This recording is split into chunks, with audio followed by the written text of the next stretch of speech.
কি ফল খাইতেছ রে? Apple. Apple কেরা নিয়েছে?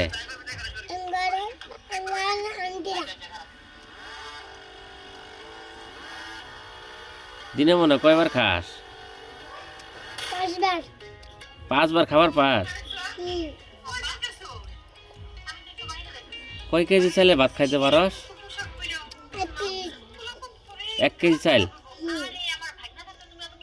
আশ্চর্য ব্যাপার, দৈনিক 1 কেজি চাইল করে লাগে না কই তো 5 কেজি?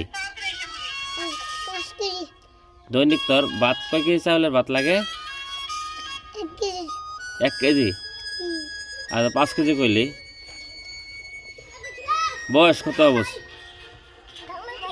এই জন্য শুনতাম, বয়স কত হবো? বয়স 30 বছর? সিফাতের বয়স 30। হ্যাঁ, 30ই হবে। সিফাতের যদি বয়স 30 তাহলে তোর আম্মার বয়স কত হবো? আর ভাইয়ের বয়স হবে 22। 22। তোর আম্মার বয়স 22? তাহলে তো তুই তোর আম্মার চাই বড় হয়ে গেলি গে, হ্যাঁ?